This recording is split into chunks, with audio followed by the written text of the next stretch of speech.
Bank syariah lebih tahan krisis moneter. Apa alasannya? Bank syariah lebih tahan di krisis moneter karena fleksibel dan transparan. Tahukah Anda mengapa bank syariah tidak rentan akan krisis moneter? Di webinar Ikatan Ahli Ekonomi Islam Indonesia pada Agustus 2020 lalu, Sri Mulyani selaku Menteri Keuangan menyatakan bahwa bank syariah lebih tahan terhadap krisis daripada perbankan konvensional. Ia juga menyatakan bahwa pertahanan ini bisa terjadi karena beberapa faktor. Untuk mengetahui alasan mengapa bank syariah tidak rentan akan krisis moneter, yuk simak pembahasannya di video berikut ini. Mengapa bank syariah tidak rentan akan krisis moneter? Berdasarkan penelitian oleh Menteri Keuangan beserta beberapa ahli, perbankan syariah memiliki daya tahan yang kuat sehingga mampu bertahan menghadapi krisis akibat pandemi. Hal ini dibuktikan dengan perkembangan dan pertumbuhan ekonomi syariah yang bergerak secara positif.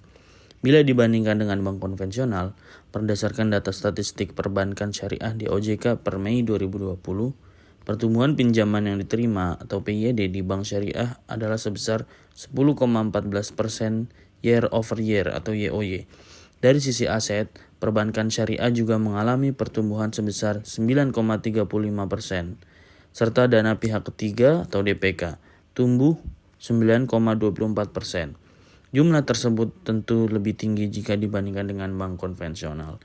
Hingga Mei 2020, pertumbuhan kredit di bank konvensional hanya 3,04% dan DPK sebesar 8,87%. Lantas, mengapa bank syariah tidak rentan akan krisis moneter dan masih terus tumbuh meskipun sedang dalam masa krisis? Adapun beberapa faktor penyebabnya adalah sebagai berikut. 1. Menerapkan sistem bagi hasil. Alasan pertama mengapa bank syariah tidak rentan akan krisis moneter adalah karena menerapkan sistem bagi hasil atau profit and loss sharing system. Sistem bagi hasil ini berdampak positif terhadap pertumbuhan bank syariah karena memberikan fleksibilitas bagi pemilik dana atau sahibul mal dan bank untuk melakukan adjustment jika terjadi kondisi yang kurang menguntungkan. Dampaknya, berdasarkan data statistik perbankan syariah di OJK per Mei 2020, pertumbuhan kredit yang diterima di perbankan syariah naik sebesar 10,14%. Kemudian dari sisi aset, tumbuh sekitar 9,35% year on year, dan dana pihak ketiga juga naik mencapai 9,24%. Bahkan, posisi share aset syariah per Mei 2020 mencapai 6,05%. Lebih tinggi jika dibandingkan dari tahun-tahun sebelum pandemi. Tentunya, hal ini berkebalikan dengan perbankan konvensional. Hingga Mei 2020 tercatat pertumbuhan kredit hanya sekitar 3,04% dan DPK sebesar 8,87%. Angka tersebut menunjukkan pertumbuhan yang kecil dan menurun jika dibandingkan dengan tahun-tahun sebelumnya. 2. Fleksibel dan mampu beradaptasi dengan segala kondisi. Alasan kedua mengapa bank syariah tidak rentan akan krisis moneter adalah karena fleksibel dan mampu beradaptasi dengan segala kondisi. Misalnya, jika terjadi kondisi bisnis tidak menguntungkan akibat naiknya rasio kredit bermasalah atau non-performing, jumlah bagi hasil yang didapatkan oleh nasabah akan dikurangi sementara. Pengurangan ini berdasarkan pertimbangan bahwa bank akan memerlukan sejumlah dana cadangan guna menutup kredit bermasalah tersebut. Meskipun imbal hasil yang diberikan memang turun, namun di sisi lain, bank menjadi lebih tahan krisis karena potensi resiko tidak ditanggung sendiri. Barulah nanti setelah kondisi kembali membaik, jumlah bagi hasil yang didapatkan nasabah bisa meningkat kembali. 3. Memiliki prinsip transparan dan keadilan. Mengapa bank syariah tidak rentan akan krisis moneter? Salah satu alasannya adalah karena memiliki prinsip transparansi dan keadilan yang baik.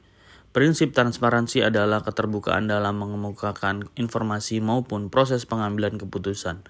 Dalam menerapkan prinsip transparansi, lembaga keuangan syariah perlu membuat pengungkapan informasi seputar kebijakan, prosedur, tipe produk, dasar pembagian keuntungan dan resiko, serta tata kelola syariah atau syariah governance. Sedangkan prinsip keadilan mencakup keadilan dan kesetaraan dalam memenuhi hak-hak stakeholders berdasarkan perjanjian dan peraturan perundang-undangan yang berlaku. Di perbankan syariah, semua nasabah dianggap setara dalam pemenuhan hak-hak berdasarkan peraturan perundang-undangan yang berlaku dan hukum syariah. Dalam hal ini, Menteri Keuangan Sri Mulyani juga menyatakan bahwa bank syariah dapat bertahan karena menerapkan nilai keadilan dan transparansi. Ia juga berharap bahwa nilai-nilai tersebut dapat diimplementasikan secara konsisten di institusi ini.